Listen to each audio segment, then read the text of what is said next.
Bem, dando continuidade ao dia de hoje do terceiro Simpósio Nacional de Geografia Política,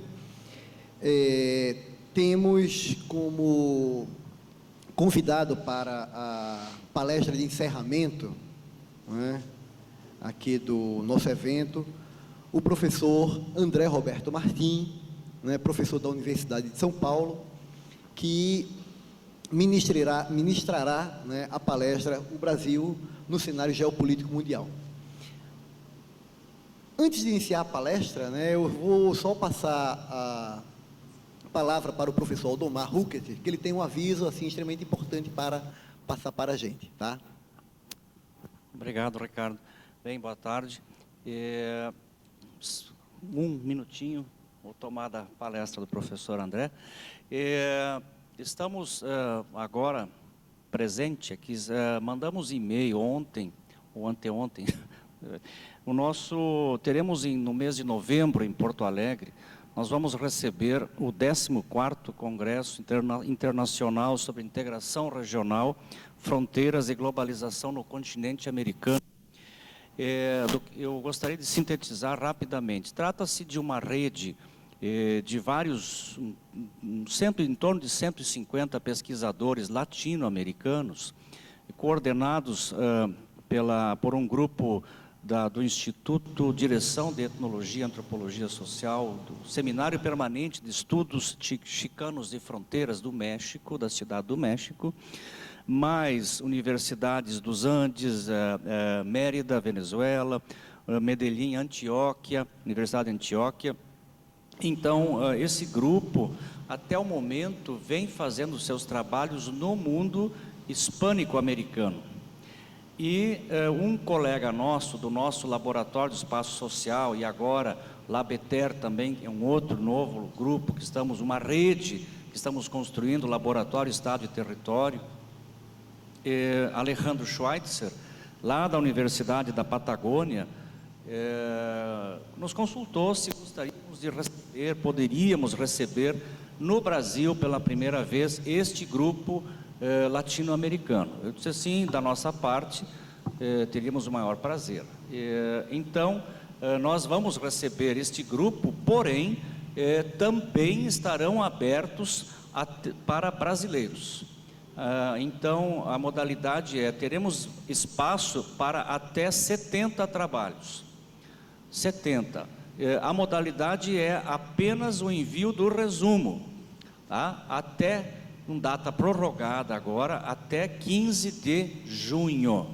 A primeira data venceu em 15 de maio, renovaram para 15 de junho. Vai ser no campus central da URGS. Nós estamos, digamos assim, professor Adriana Dorfman, que esteve há pouco aqui, e eu estamos então faremos as honras da casa, digamos assim, colocando à disposição o espaço físico, enfim, ajudando no que for necessário na infraestrutura, vamos formar um grupo de alunos e tal. Então, sintetizando, gostaríamos de solicitar que pudesse então divulgar aquilo que eu já divulguei por e-mail para a lista dos inscritos deste evento. Divulgar junto aos seus programas de graduação, pós-graduação, fazendo então percorrer um pouco mais, porque até o momento havíamos enviado para os programas de pós-graduação, mas nós sentimos que as reações não foram aquelas as esperadas. O resultado foi então que nós precisamos prolongar os prazos e também aqui falar para todos os inscritos, divulgar mais no corpo a corpo. É uma experiência um tanto interessante para nós no Brasil. Os colegas vinham estudando a fronteira pelo lado deles, e desta vez então eles virão fazê-lo aqui com os brasileiros. Então eu acho que é uma experiência interessante que nós podemos construir. Muito obrigado. Bem, eu queria rapidamente falar do professor André Martim, né? O professor André Martim, atualmente, é o chefe do Departamento de Geografia da Universidade de São Paulo, né? Já foi coordenador do programa de pós-graduação em Geografia Humana da mesma universidade, né? É autor de diversos artigos e capítulos de livros, né, publicados em diversas editoras, e o seu livro mais famoso, né, é exatamente o Fronteiras e Nações, já com várias edições, e que terminou se tornando um marco dentro dessa temática.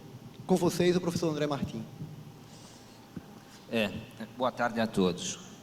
Bom, em primeiro lugar, Ricardo, eu queria agradecer enormemente o convite que me foi feito e a honra que é estar aqui diante de vocês numa palestra de encerramento de um encontro que eu não pude acompanhar diretamente por outras atividades, mas que eu tomei conhecimento, tomei contato e pude perceber o alto nível dos debates aqui realizados.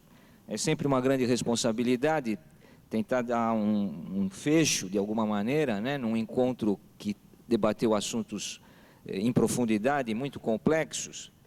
E o que eu trago para vocês aqui é resultado de uma reflexão que eu venho fazendo há bastante tempo e que o Ricardo já também vem me incentivando, né, a vir até aqui, até Manaus, para, de alguma maneira, debater com vocês essas questões que ele já conhece, de alguma maneira, e que, muito modestamente, eu interpreto que, de fato, tem algum sentido para que a comunidade de geógrafos, sobretudo, não é, possa oferecer uma contribuição ao Brasil. Não é? Eu estou convencido de que os grandes problemas que o Brasil atravessa hoje, eles não têm uma resposta econômica. Não é? Não adianta tentar se reunir, como a presidenta Dilma tem feito, com economistas de várias tendências, porque o problema do Brasil não é de economia. O problema do Brasil é falta de geografia. E eu vou tentar, nessa palestra de hoje, demonstrar essa ideia, não é? De que justamente a geografia é a única via pela qual o Brasil pode superar os problemas, os impasses que está vivendo hoje.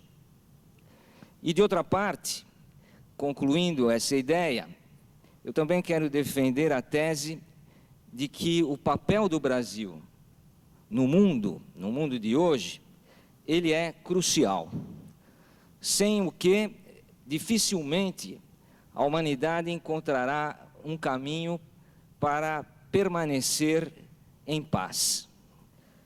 De modo que a ideia que eu quero desenvolver aqui é justamente a de que só a geografia salva o Brasil e só o Brasil salva o mundo. Vou tentar defender essa tese. Bom, em primeiro lugar, vejam que o caso brasileiro, no momento atual, tem observado um debate que todo mundo está acompanhando, que é o problema do PIBinho, não é verdade? O Brasil está com um problema porque o PIB não cresce, não é? E por que o PIB não cresce? Os economistas se reúnem e eles não chegam a uma decisão, não é? Ora, o PIB brasileiro não cresce porque não há um planejamento, porque não há o que colocar no mapa para orientar os investimentos, não é? Sem o mapa, sem a politização da geografia e sem a geografização da política, o Estado fica desorientado e, consequentemente, de nada adiantam as benesses que o governo procura oferecer ao capital privado se a equação está fundamentalmente equivocada. Reparem bem, de um lado, nós temos assistido que as iniciativas do capital privado acabam merecendo fortes aportes de dinheiro público, não é? Então, os projetos do Eike Batista, por exemplo, dinheiro público, não é? Todas essas intervenções da Copa do Mundo aí recebendo dinheiro público. O Maracanã agora vai ser administrado por um consórcio com Odebrecht, Eike Batista e uma empresa americana, mas 70% do investimento, BNDES. Então, vejam, o dinheiro do Estado brasileiro está financiando, não é, a atividade privada, a iniciativa privada. E, por outro lado, o planejamento do Estado fica esperando o dinheiro privado. Quer dizer, não vai dar certo isso, tá certo? Planejamento público com dinheiro privado, planejamento privado com dinheiro público, algo está errado. E o que está errado? Está errado o fato de o Brasil não ter nenhum projeto de potência claramente definido. E por que o Brasil não tem um projeto de potência claramente definido? Ora, porque simplesmente dispensou a geopolítica e expulsou a geografia do Estado. Infelizmente, a resposta que a comunidade de geógrafos deu a esse modelo neoliberal, que vem desde o início do governo Collor, não foi, do meu modo de ver, aquela politicamente mais indicada.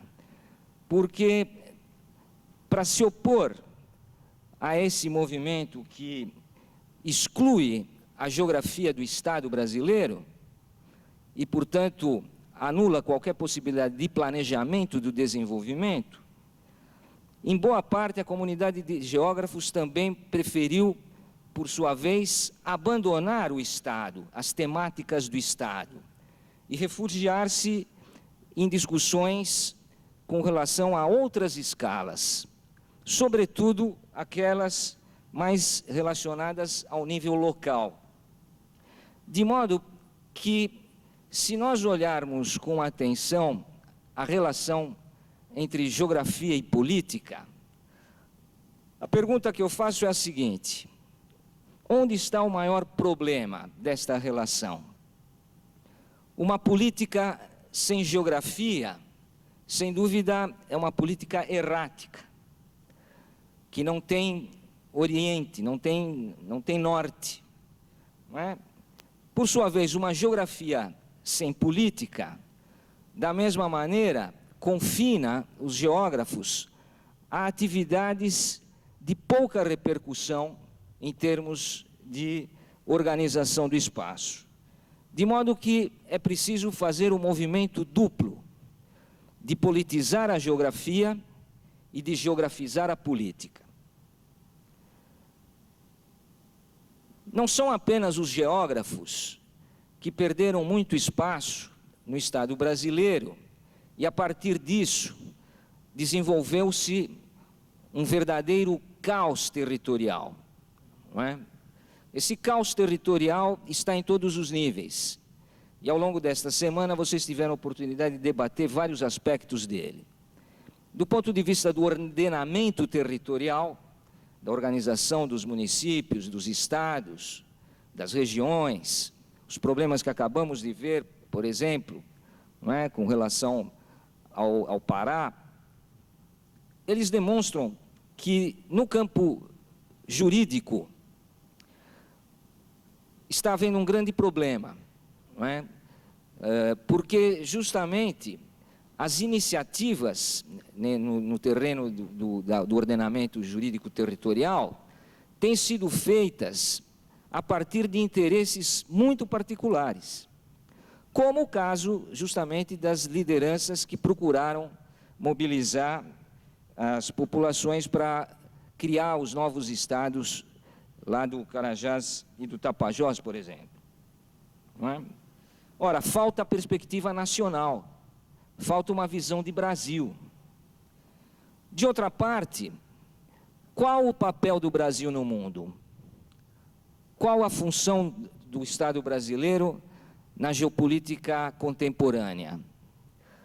Todo mundo sabe que o Brasil tem sido chamado, não é, a participar de forma cada vez mais intensa dos debates e das grandes questões internacionais.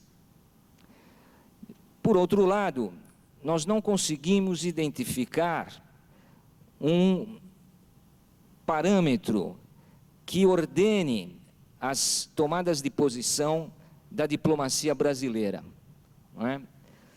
Parece que o país avança no terreno da política externa de forma titubeante, com uma vaga ideia de que deve favorecer a intensificação das relações Sul-Sul. Mas basta a gente considerar que, por exemplo, muitas vezes os países do chamado Grupo BRICS são identificados como países do Sul, e nós, geógrafos, obviamente, trememos na cadeira, porque considerar Rússia um país do Sul realmente é complicado, não é? E para não dizer a China de hoje, não é verdade? Segundo o PIB do mundo, terceira potência militar do mundo, e com perspectiva de passar os Estados Unidos como primeira economia mundial daqui para frente nos próximos anos.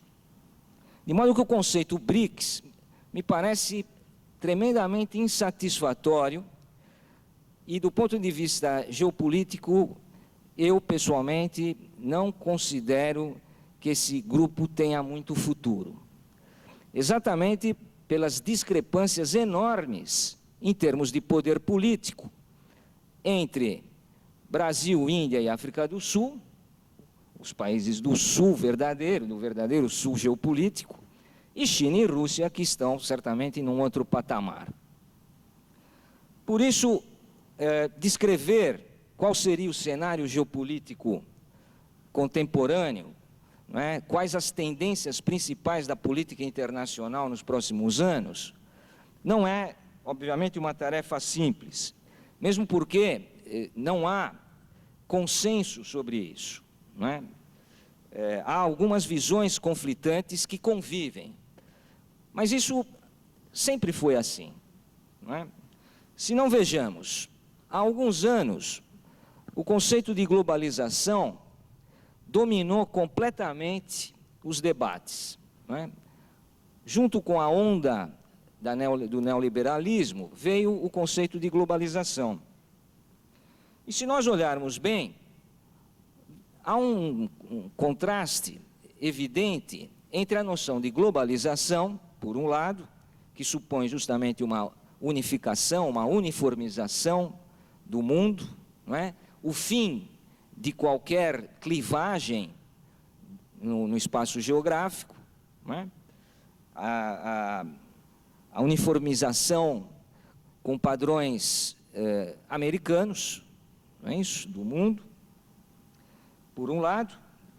E, de outro lado, reparem que, na mesma época em que se consolidava o conceito de globalização, também se costumava dizer que, depois da Guerra Fria e do conflito leste-oeste, foi aí que a globalização se afirmou, não é? Exatamente porque teria sido superado o grande conflito da Guerra Fria, leste-oeste.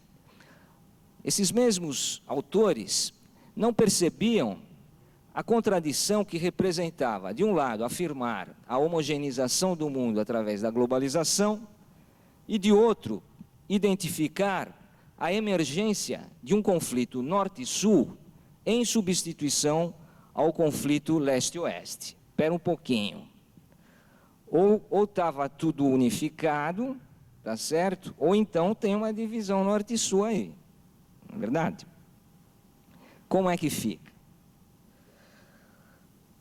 Qual é, efetivamente, o cenário geopolítico para os próximos anos?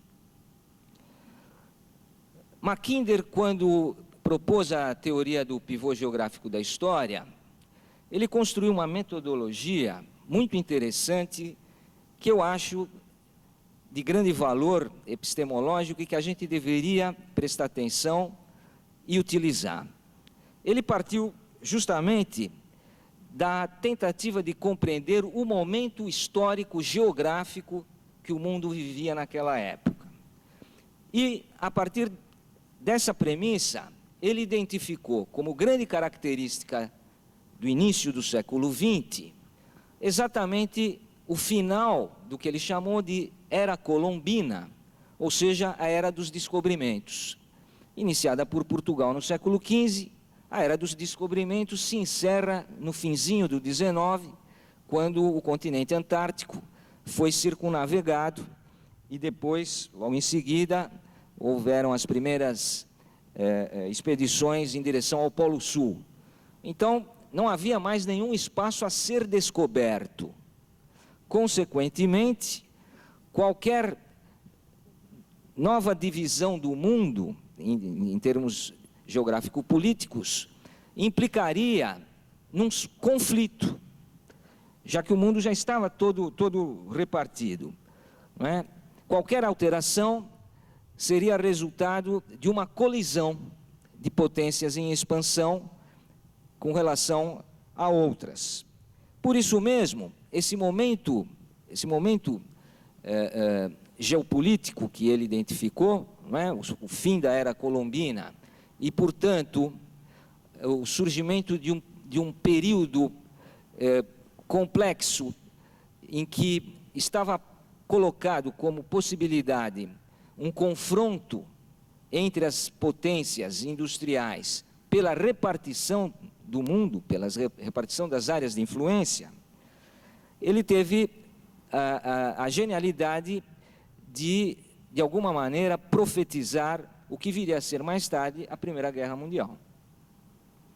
Logo em seguida, ele pretendeu identificar qual a potência perturbadora do cenário geopolítico mundial daquele momento, não é? E, portanto, qual essa nova situação geopolítica que se apresentava no início do século XX. Facilmente, a identificação da potência perturbadora era a Alemanha. Não é? A Alemanha recém-unificada, com uma indústria poderosa, uma demografia também vibrante, não possuía colônias e pretendia, como já dizia o próprio Kaiser, um lugar ao sol. Ora, a partir do momento em que a Alemanha, não é, almejava um lugar ao sol, ou seja, uma posição de destaque entre as grandes potências, isso evidentemente colocava britânicos e franceses, seus vizinhos, não é, numa situação de perigo frente à emergência do poderio alemão. Não é? Vale lembrar que, a partir de 1895, a Alemanha supera a Inglaterra em termos industriais, não é? Como potência industrial. E logo em seguida, os alemães se propõem a se tornarem uma potência naval, não é?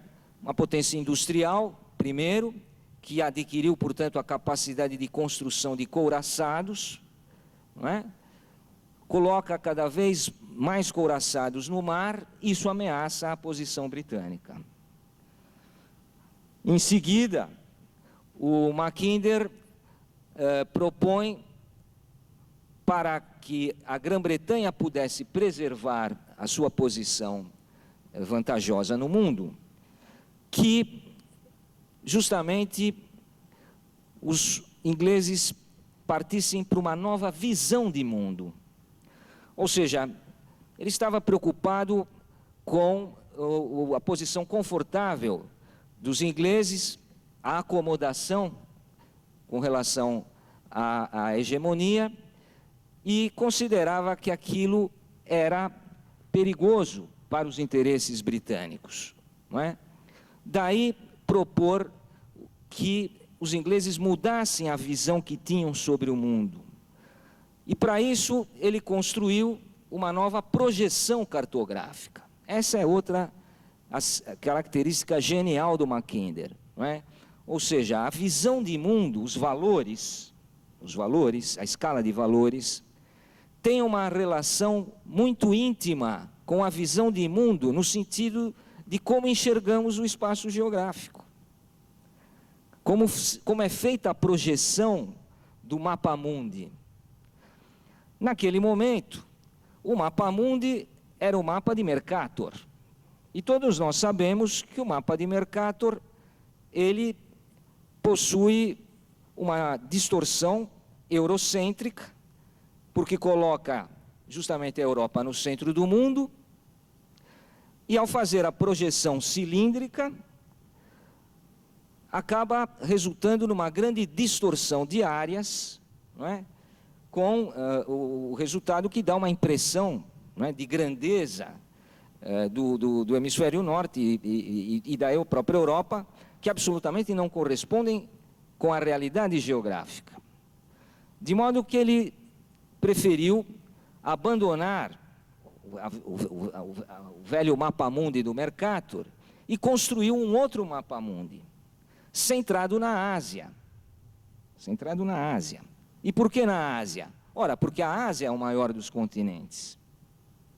Então, para ser geograficamente mais preciso, ele procurou centrar o seu ponto de vista a partir da Ásia, e com isso ele descobre que a Europa é apenas uma península da Eurásia. É uma porção muito pequena, não é? Em termos areolares, não significa quase nada em termos mundiais. O grande continente, portanto, é a Ásia, não é a Europa. Não é? Essa é uma mudança de perspectiva fundamental. E, finalmente, depois de ter operado essa grande mudança, colocando, portanto, o foco na Ásia, fazendo uma projeção azimutal, não é? Ele termina identificando justamente a Eurásia como o epicentro da geopolítica mundial, a maior volume de terras imersas do planeta, o pivô geográfico da história mundial. Pivô no sentido de centro, de fulcro, de fonte principal, não é, das forças geopolíticas mundiais, porque exatamente das estepes eurasianas é que partiram os movimentos dos mongóis, não é, em todas as direções, o que afetou a história mundial dali para frente. Eu segui esse roteiro do Mackinder, procurando, obviamente, trazer a questão, o centro, não é, geográfico para o Brasil. Foi um pouco isso que eu fiz. Não é? E só para vocês terem uma ideia, é muito simples. Não é? Se a gente olhar o mapa que o Mackinder produziu, ele contém uma distorção que, para nós do hemisfério sul, é difícil de aceitar, porque ao aproximar os países do hemisfério norte, de fato ele identifica o Oceano Ártico como uma zona de fronteira entre as duas grandes placas que no futuro iriam dividir as atenções da política mundial, a América do Norte e a Rússia, não é? Que fazem fronteira justamente no Ártico. Uma grande descoberta geográfica política. Ora, este mapa, no entanto, ele produz, não é, uma deformação, não é, cartográfica, porque justamente os continentes do hemisfério sul acabam ficando mais afastados do que na verdade são. Se vocês tiverem a curiosidade de olhar o símbolo da ONU, vocês vão ver que a projeção do mapa-mundi da ONU está centrada justamente no hemisfério norte. Ela é uma projeção azimutal com o centro no Polo Norte. Resultado, a Antártida nem aparece. A Antártida, por exemplo, nem aparece. E o hemisfério sul, né, fica muito distante, o que mostra o caráter periférico do hemisfério sul, não é, diante da política mundial. Ora, eu já sou fruto de um outro momento histórico em que os países do hemisfério sul apresentaram um forte crescimento industrial e demográfico, e hoje se apresentam exatamente como as novas potências emergentes que podem vir a alterar o cenário geopolítico mundial daqui para o futuro. E não é preciso muito esforço para percebermos que, nesse cenário, dois países se destacam.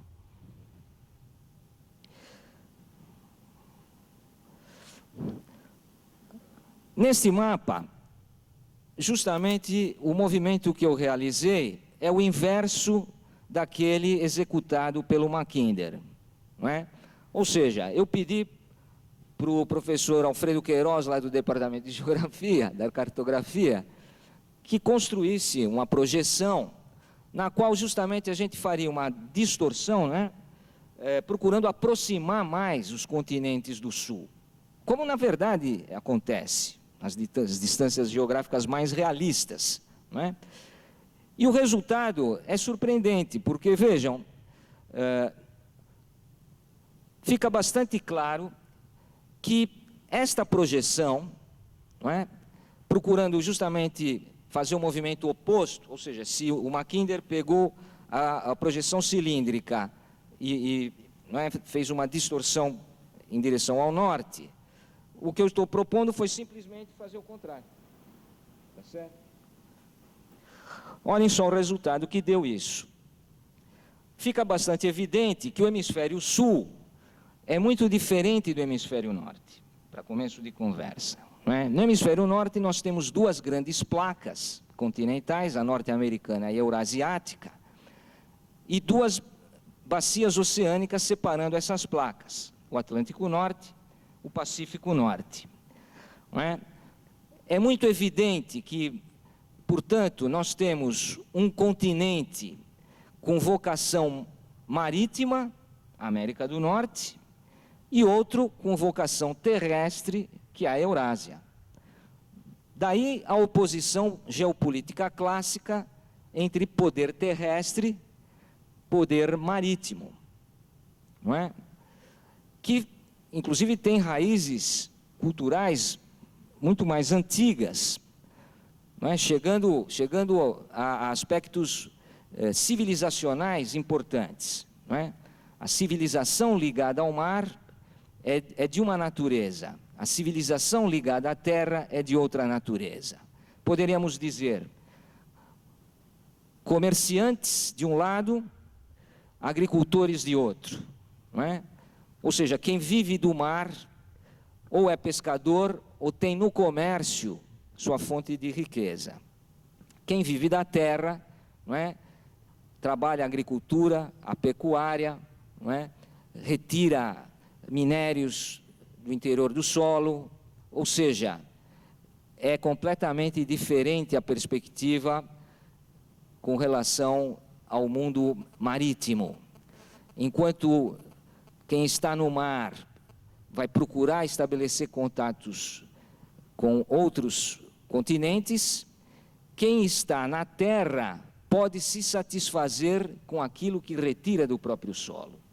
Isto já dá uma diferença fundamental em termos de civilização. De modo que, no hemisfério norte, nós encontramos esta dualidade, não é? Um mundo atlântico ligado ao comércio, não é? Ligado aos valores do individualismo, não é isso? O capitalismo, o ocidentalismo, e no mundo eurasiático é exatamente o contrário. Para vocês verem como isso rebate no universo dos valores, costuma-se dizer, não é, politizando a geografia, que o mundo atlântico, não é, o mundo marítimo é democrático. E, por outro lado, o mundo eurasiático é autocrático. Não é? Quer dizer, a potência terrestre tendencialmente é autoritária e precisa ser assim porque precisa proteger a sua fronteira terrestre de invasões inimigas. Então, o governo tem que ser centralizado e forte, coletivista, comunitarista, ao passo que, no mundo marítimo, o mundo dos comerciantes, não é, prevalecem os valores do individualismo e da democracia. De sorte que essa oposição, que é, antes de mais nada, uma oposição geopolítica, acabou adquirindo ao longo do tempo, não é, um sentido também ideológico, como nós sabemos muito bem, em razão da Guerra Fria. Não é? Sendo assim, tivemos metade do século XX, pelo menos, com a perspectiva de um conflito mundial entre justamente estas duas grandes orientações políticas e geopolíticas. Mas depois do fim da União Soviética, que muitos, não é o meu caso, mas que muitos identificaram com o fim da Guerra Fria, certo? O que aconteceu foi que a maior parte dos analistas interpretou que teria sido modificado radicalmente o cenário geopolítico mundial. Mas será? Se olharmos, por exemplo, para o Conselho de Segurança da ONU, ele é exatamente o mesmo que saiu da Segunda Guerra Mundial. Do ponto de vista, portanto, do direito internacional e da política de poder mundial efetiva, nada mudou desde alta. Não é verdade? Nada mudou desde alta. Continuamos vivendo a Segunda Guerra Mundial, o fim da Segunda Guerra Mundial. Não é? A despeito das proclamações bombásticas da mídia, de que, por exemplo, o 11 de setembro teria alterado a ordem mundial, não foi isso que aconteceu. Outros dizem, não, foi a queda do Muro de Berlim. Também não foi verdade. A queda do Muro de Berlim, a única novidade que trouxe foi o fortalecimento da Alemanha. Mas isso não alterou o jogo de poder mundial. Não é? A balança de poder mundial. Ah, não, mas o fim da União Soviética, que muitas vezes é confundida com a queda do Muro de Berlim. Não é? Desprezando-se 3 anos decisivos, que aí sim, não é? Incorporaram vários fenômenos de importância diplomática e política. O que é que aconteceu entre 89 e 91? O que aconteceu? Não é? Entre novembro de 89 e novembro de 91. O que aconteceu? Que as pessoas esquecem. Aconteceu a primeira guerra do Golfo contra o Saddam Hussein. Eu, como estou ao sul, passo a identificar nesse conflito, aí sim, uma situação nova que pode estar justamente identificando um novo cenário geopolítico mundial. Qual? Uma tentativa de recolonização do sul pelo norte. Vejam, depois desse episódio, vieram muitos outros, contrariando a proclamação otimista de que depois da aliança internacional contra o Saddam Hussein, em 91, não é? O mundo se abria para um período dourado sem guerras. Não. Vieram muitas outras guerras. Os americanos se envolveram na Somália, teve a guerra da Iugoslávia, depois o segundo envolvimento do Iraque, Afeganistão, não é verdade? Líbia, Mali, não é? Ou seja, a gente começa a perceber que os países do hemisfério norte, sob o pretexto de intervenções humanitárias, o que estão fazendo, na verdade, é ocupar o hemisfério sul justamente nos lugares em que coincidem duas coisas: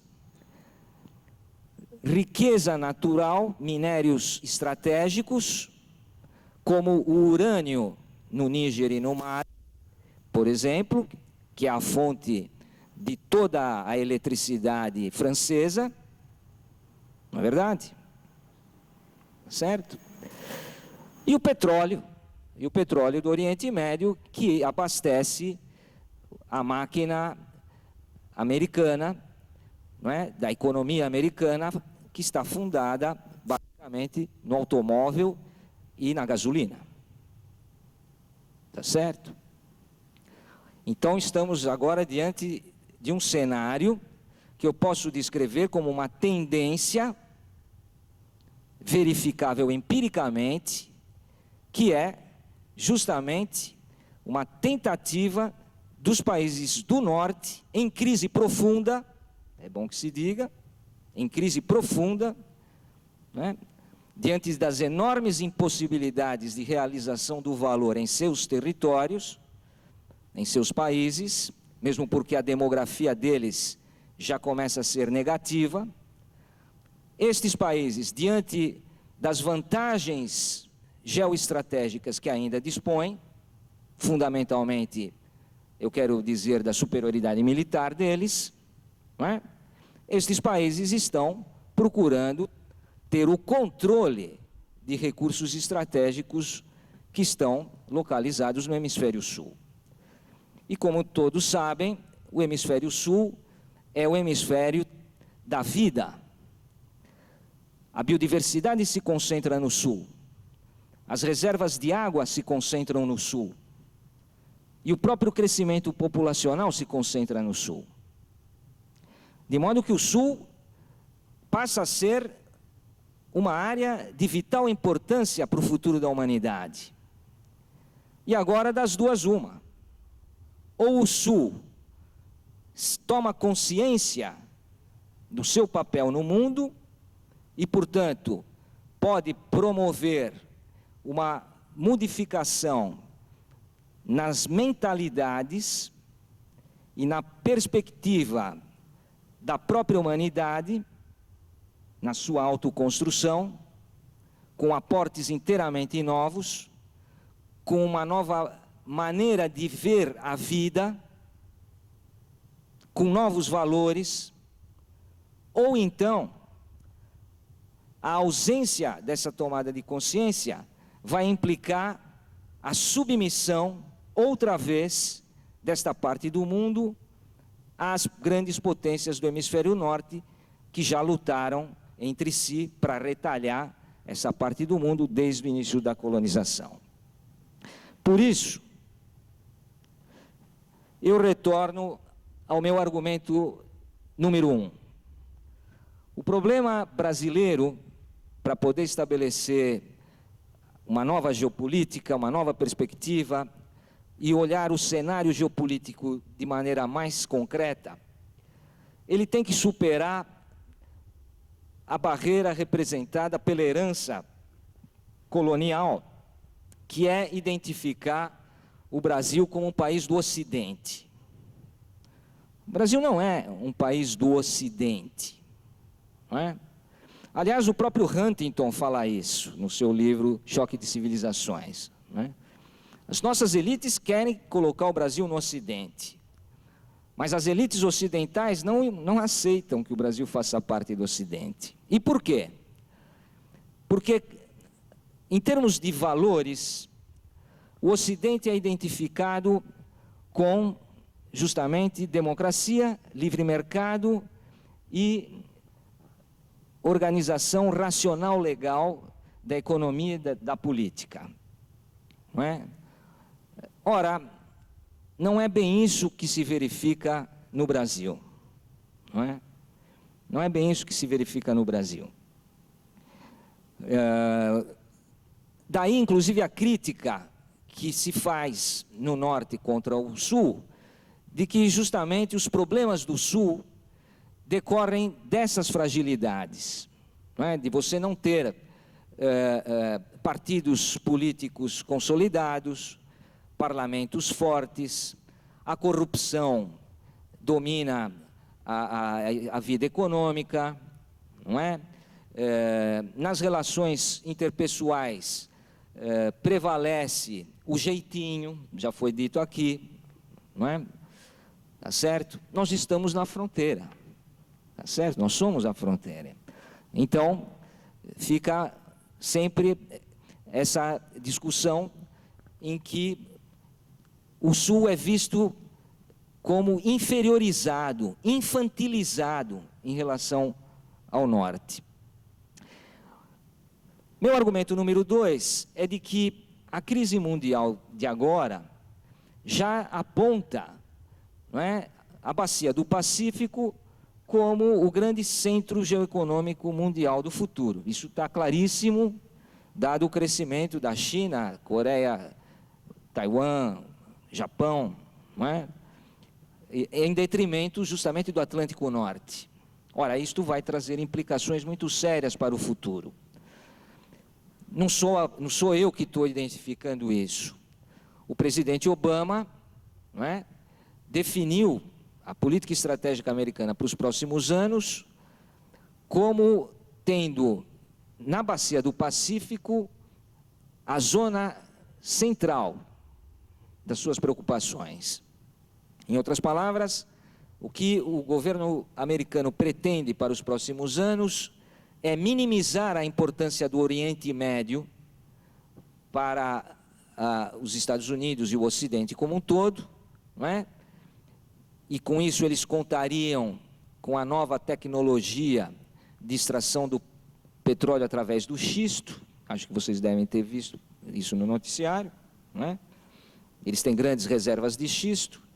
Então, a esperança americana é de que eles vão obter petróleo dentro de casa, não é? Portanto, vão poder se retirar do emaranhado do Oriente Médio aos poucos, não é? E terão que concentrar seus esforços no Pacífico Norte, porque ali está surgindo a potência desafiadora da hegemonia americana para os próximos anos, que é a China. O argumento número 3 é de que justamente o Brasil carece de uma perspectiva geopolítica própria, desde o momento em que, depois com a democratização do país, abandonamos pura e simplesmente a geopolítica golberiana, não é? Como se costuma dizer, jogamos o bebê junto com a água suja, não é? Se havia, sem dúvida, aspectos criticáveis na geopolítica golberiana, sobretudo aqueles relacionados ao vínculo muito estreito do Brasil com os interesses norte-americanos, não é? De outro lado, não parece razoável simplesmente abandonar a geopolítica como marco teórico de referência para orientar as decisões de política externa. E, infelizmente, foi isso que foi feito, não é? De modo que passamos já o governo Collor, 2 governos Fernando Henrique, 2 governos Lula e praticamente um da Dilma, e continuamos perdidos no espaço, não é?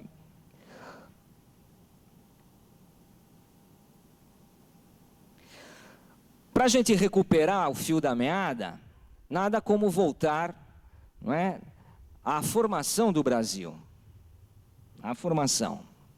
E aqui, para justamente ver os antecedentes da formação brasileira, eu procurei recuperar a própria formação de Portugal. O que esse mapa revela? Não é?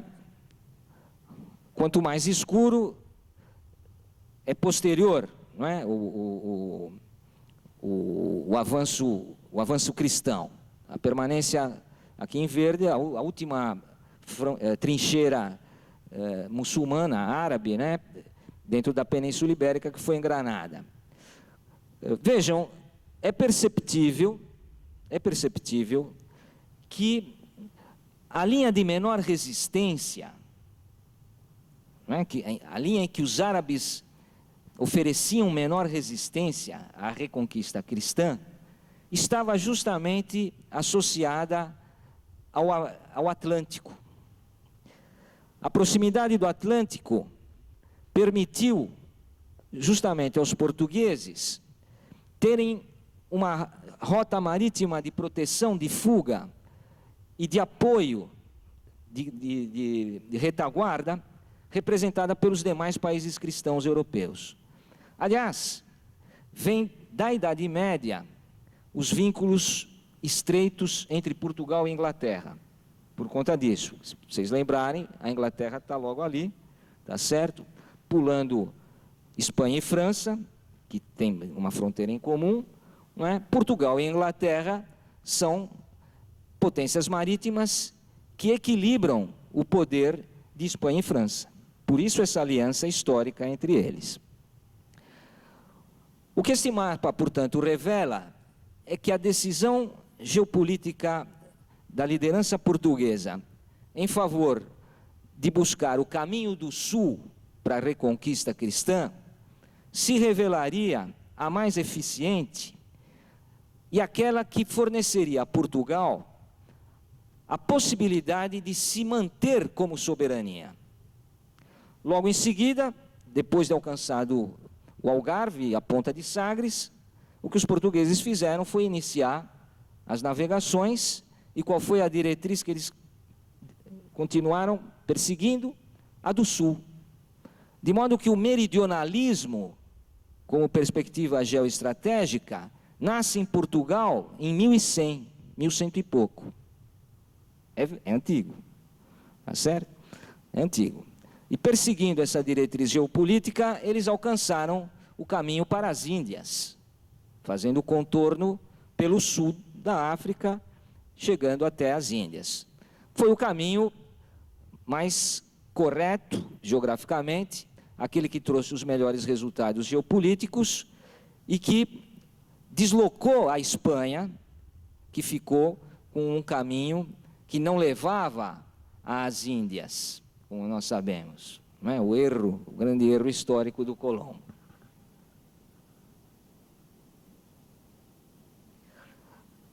De modo que, trazendo esse cenário de longo curso para a situação atual, o que eu observo é que justamente as tendências da geopolítica contemporânea não estão muito claras, porque de um lado existe uma potência que planeja para o próximo século se manter como potência hegemônica. São os Estados Unidos e o seu projeto, não é, de liderança para o século XXI, não é, que é um documento que atravessou governos democratas e republicanos e ainda é a orientação para a política exterior americana. Ou seja, os Estados Unidos, procurando conter a China agora na Ásia, estão nada mais, nada menos do que procurando dar continuidade ao seu projeto de mundo monopolar, dominado pelos interesses ocidentais, do livre mercado, em primeiro lugar, e da democracia, lá em último lugar. Já falei da recolonização do Sul pelo Norte, o que leva à violação das soberanias, o que deveria ser muito grave para o direito internacional. No entanto, não é. Não é verdade? Os teóricos de relações internacionais e muita gente do direito internacional não estranha a violação das soberanias do Sul, justamente porque isto está sob a camuflagem de defesa dos direitos humanos, que seriam um valor universal a ser defendido, não é verdade? Mas é muito esquisito isso, não é? Porque alguns humanos têm direitos, outros não, não é verdade? Por exemplo, quando do desmanche da Iugoslávia, o que se dizia? Ah, mas os eslovenos têm direito à autodeterminação. Tá bom. Ah, os croatas também têm direito à autodeterminação. Tá bom. Ah, os bósnios também têm direito à autodeterminação. E os sérvios? Ah, esses não. Esses não. Esses não. Os sérvios da Bósnia, os sérvios da Croácia, os sérvios da Eslovênia, esses todos foram expulsos. Limpeza étnica. Quem sofreu a limpeza étnica foram os sérvios. No entanto, a mídia inverteu completamente a história e hoje o que se fala é que justamente foi o contrário. Quem executou a limpeza étnica foram os sérvios. Sendo que essa é uma inverdade histórica. Eles foram exatamente as vítimas da limpeza étnica iniciada contra eles a partir do momento em que justamente a Alemanha, não é, para mostrar a nova força que adquiria com a reunificação, aceitou de forma unilateral, não é, e incentivou e depois armou os croatas, não é, procurando, a bem da verdade, resgatar o velho sonho hitlerista de ter uma saída para o Mediterrâneo, incorporando a Áustria e a Eslovênia e a Croácia.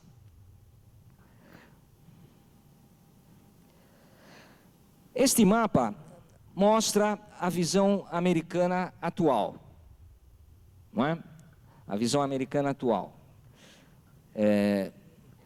Esse mapa é o mapa principalmente dos democratas, não é? Thomas Barnett é o autor desse mapa e publica pela Marinha Americana, não é? Ele identifica basicamente duas regiões no mundo. Ele divide o mundo em duas partes.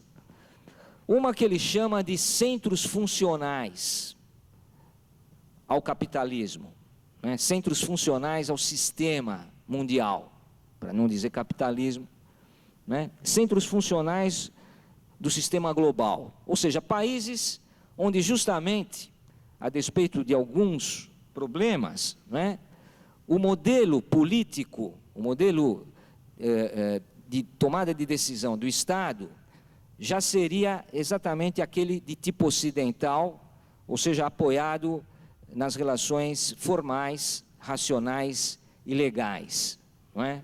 Diferentemente desta outra parte do mundo que está no meio, não é? No meio dos pontilhados aqui, ali, né, no meio do pontilhado, onde ele encontra o que ele vai chamar de o fosso dos não integrados. Olhem só a expressão interessante, né? Os centros funcionais de um lado e o fosso dos não integrados do outro, né? Ou seja, países complicados, né? Sem ordem, sem lei, sem política estabelecida, né? Países perturbadores da ordem mundial, né? Quanto maior o número de pontos negros, maior a intensidade do conflito. E como vocês podem perceber, os países do Mercosul estão fora. Então o Mercosul, ok, ele é aceito, porque está dentro dos valores ocidentais, tá certo? Não é? A própria Rússia, a China e a Índia, como grandes potências, não é? Também tem um relacionamento político normal. Os pequenos países é que são problema. Os pequenos países, né? Esse miolo, podem reparar que coincide com a grande fragmentação geopolítica. Não é verdade? Os pequenos países. E, portanto, seria no interior desta faixa dos fossos dos não alinhados que seria plausível, aceitável, uma intervenção militar, quando fosse o caso, não é? Para restabelecer justamente a ordem. Tá certo? Neste outro mapa esquemático,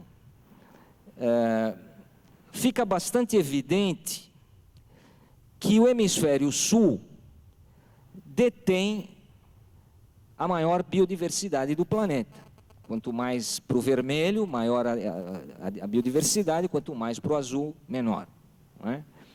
Então, é fácil de verificar, não é, que o hemisfério sul é exatamente aquele que detém a biodiversidade. E todos nós sabemos o valor disso, não é, para a agricultura, para a farmacologia, para a própria vida.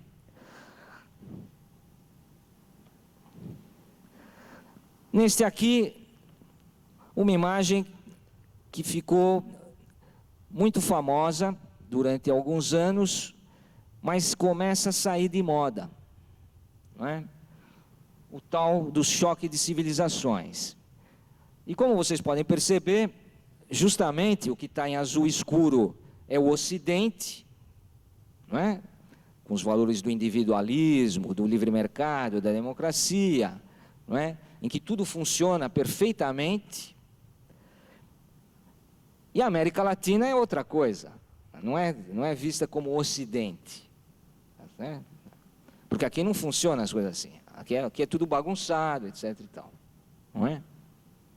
Ora, essa ideia do choque de civilizações, ela não inova praticamente em nada a ideia da decadência do Ocidente, não é?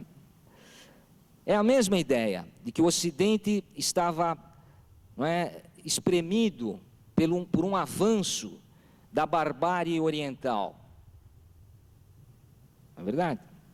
Visão que os europeus têm desde o início do século XX, sobretudo com o crescimento na época da Rússia, não é? A formação da União Soviética, certo?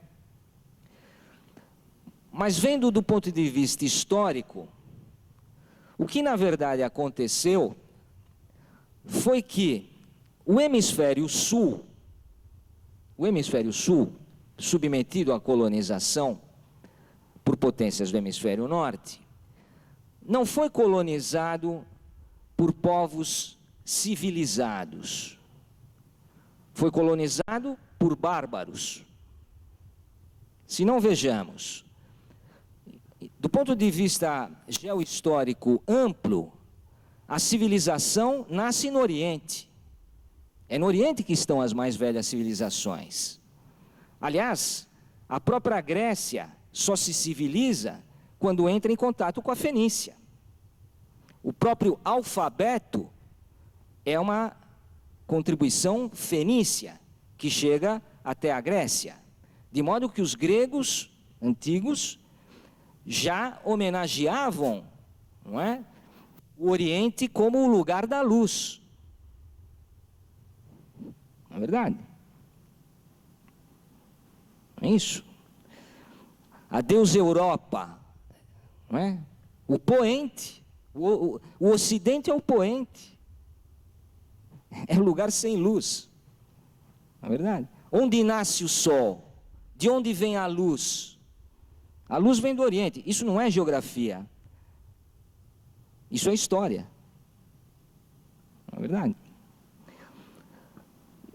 Dentro da própria Europa medieval, o núcleo civilizacional que manteve ainda, não é, vivos os conhecimentos da antiguidade, procurou preservá-los de alguma maneira, eles tiveram como epicentro o Reino Franco, depois constituído em Sacro Império Romano-Germânico. Era ali que estava a civilização europeia. Ora, as duas periferias eram a barbárie, a Escandinávia e a Ibéria. E foi exatamente a Escandinávia e a Ibéria, pelas dificuldades intrínsecas a esses dois subespaços europeus, que procuraram, através do mar, já que estavam bem posicionados para tentar a aventura da travessia do Atlântico, procuraram encontrar terras mais ricas, não é? Para justamente superar a situação de penúria em que viviam. Ora, sabemos que o o período de navegações escandinavas não gerou a colonização da América, embora eles tenham alcançado a América.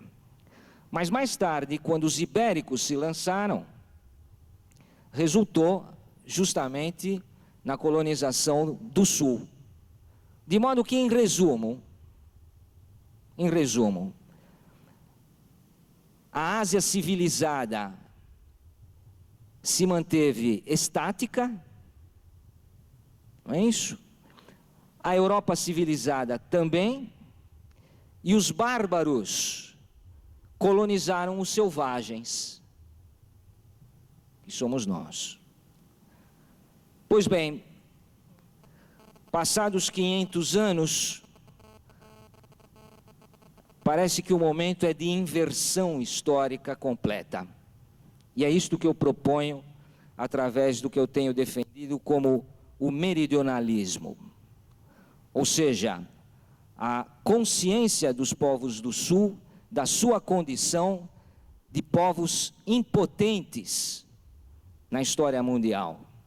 E que justamente por serem os fracos do mundo, não tem outra alternativa, a não ser se unirem contra os fortes do norte.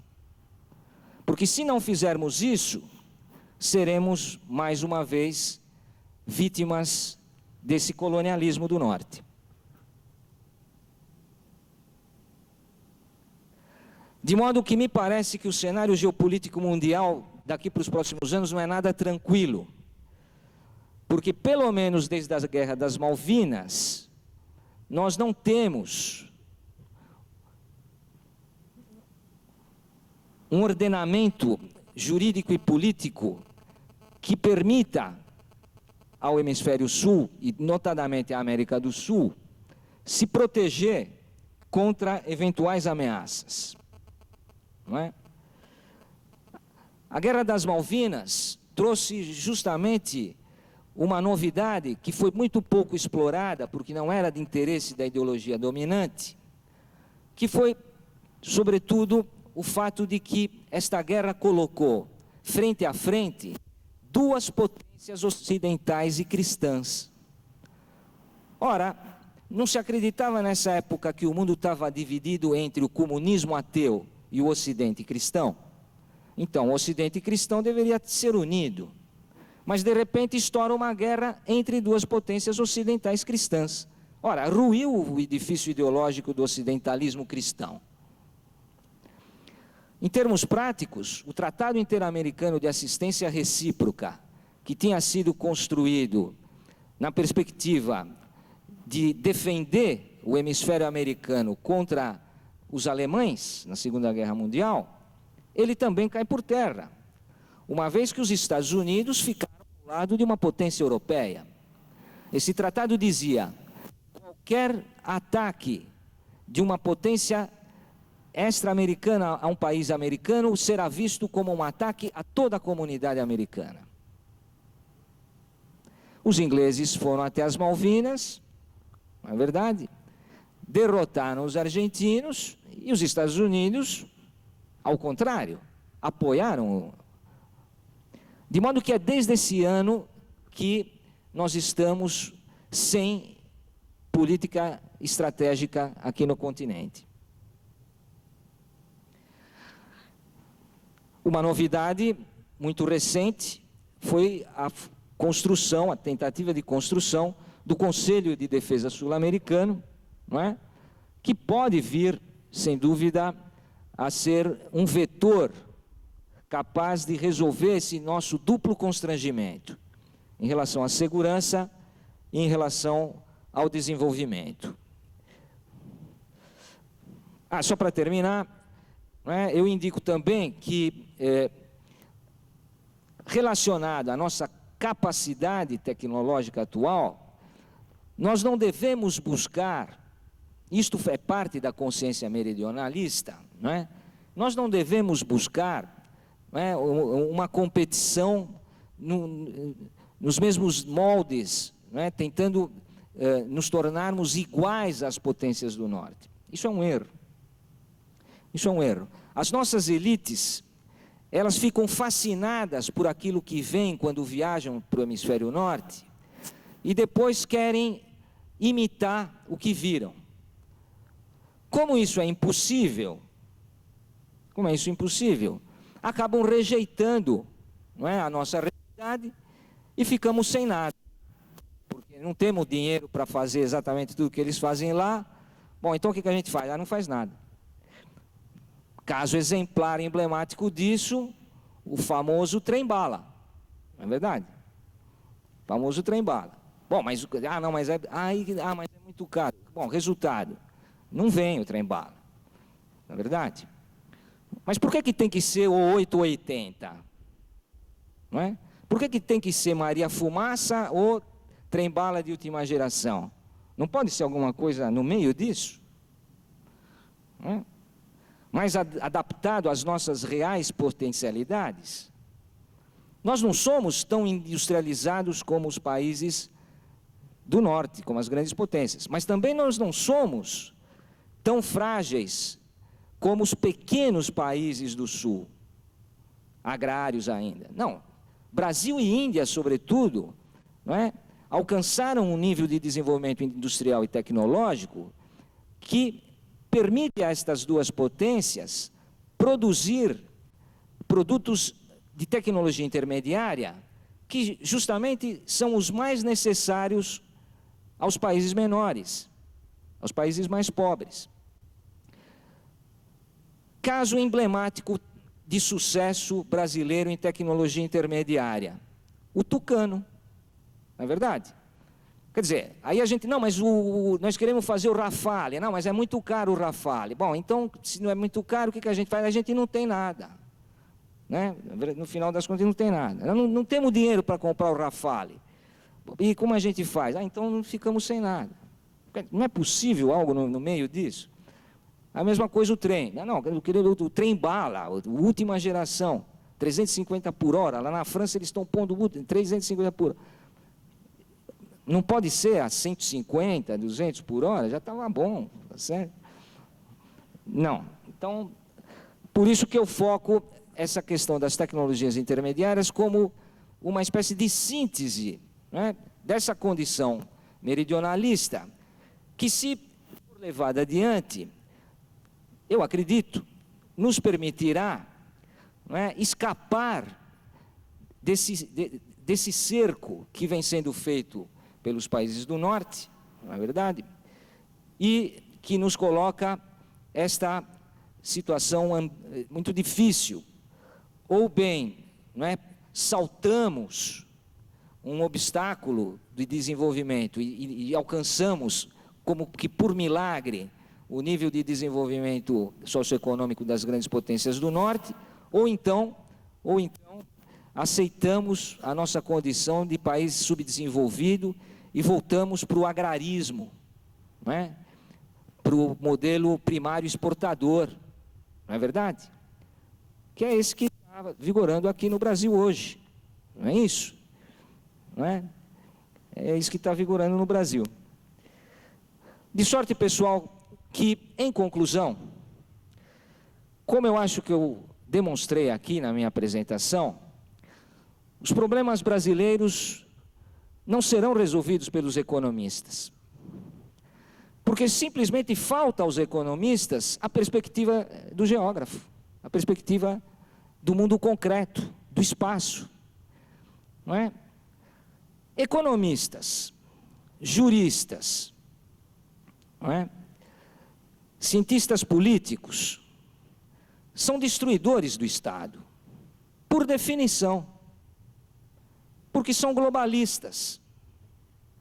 É claro que sempre há honrosas exceções, mas o jurista pensa abstratamente em termos de regimes internacionais de validade universal, não é? Como se os valores jurídicos fossem compartilhados universalmente, não é? Sem que houvesse diferenças de visão a partir das várias civilizações, não é? Daí essa ideia dos direitos humanos. Não, direitos humanos é um negócio... Não, mas não é bem assim. Não é assim. Não é isso? Como ser individualista na China? Vocês pararam para pensar? Dá para ser individualista na China? Não dá, tá certo? Então, eles não vão compartilhar os mesmos valores, não é verdade? Então, de sorte que, me parece, em conclusão, que, ou bem, nos damos conta de que a geografia é o conhecimento crucial, único, que pode, firme do Brasil, de um posicionamento claro em defesa dos povos do Sul contra essa tentativa de recolonização. Em conclusão, só a geografia salva o Brasil, só o Brasil salva o mundo. Muito obrigado.